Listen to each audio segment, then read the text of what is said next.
할렐루야. 오늘도 참으로 좋은 날입니다.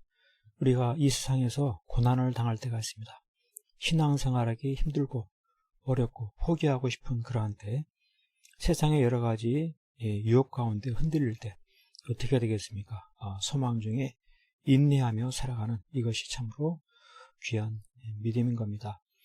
오늘 말씀 가운데 그와 같은 내용을 잘 이야기해 주겠습니다.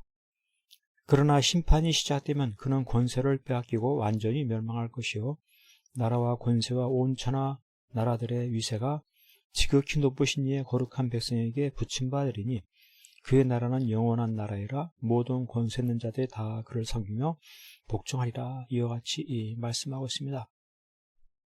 마지막 날에 심판이 시작된다. 적그리스도에 대한 심판이 시작된다. 이와 같이 말하는 이유가 무엇인가? 그 힘있고 강한 적그리스도, 그 적그리스도는 권세를 빼앗기고 완전히 멸망한다. 어떻게 이와 같은 일들이 벌어진다고 하는 건가? 라고 하는 것입니다. 그래서 나라와 권세와 온 천하 나라들의 위세가 지극히 높으신 이의 거룩한 백성에게 붙임받는다 라고 이해하는 것이죠.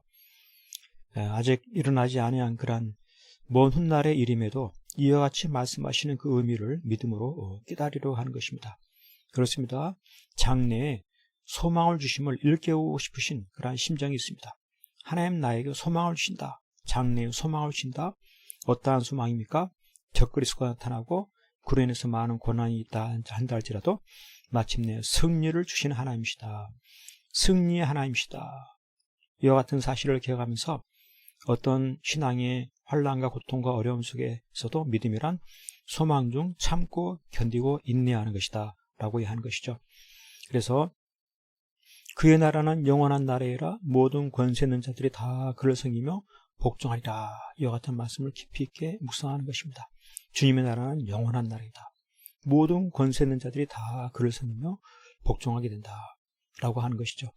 이와 같이 주님의 나라, 영원한 나라, 그리고 모든 권세가 복종하고 섬기는 그와 같은 것을 기억하면서 이 땅을 살아가는 동안에도 변함없이 주님 앞에 복종하고 또한 헌신하면서 흔들림 없이 말씀대로 살아가는 성숙한 그리스도인의 삶을 살게 되는 것입니다.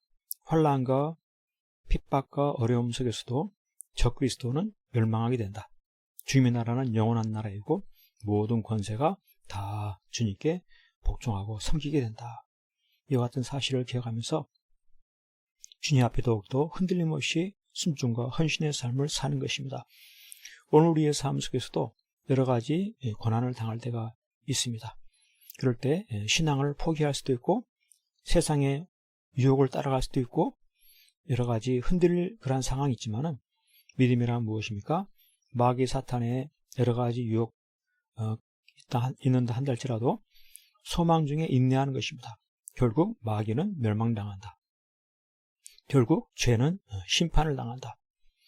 이와 같은 이 믿음 속에서 나는 소망 가운데 주님의 구원을 소망하는 가운데 인내하면서 더욱더 순종하며 헌신하며 거룩한 삶을 살아가는 것입니다. 믿음이란 흔들림 없이 소망 중에 인내하는 것입니다. 주님의 주임 되심을 고백하며 늘 순종하며 살아가는 것입니다. 그와 같은 삶을 살아갈 때 거기에 바로 큰 칭찬과 상급이 있게 되는 것입니다. 앞으로 나의 삶 가운데 크고 작은 어려움이 어려움이 벌어진다고 해서 신앙이 흔들린다든지 넘어진다든지 하는 것이 아니라 주님의 나라, 영원한 나라, 모든 권세가 주님께 복종하고 섬기게 되는 그와 같은 날을 바라고 소망하면서 지금부터 어떤 상황 속에서도 어떤 권세 앞에서도 어떤 강함 속에서도 흔들리지 아니하고 주님께 복종하고 순종하고 헌신하는 이와 같은 천국 백성의 삶, 하나님 나라의 백성의 삶을 통하여서 매일매일이 주님께 큰 칭찬과 상급을 쌓아나가는 복된 삶 될 수 있기를 간절히 축복합니다.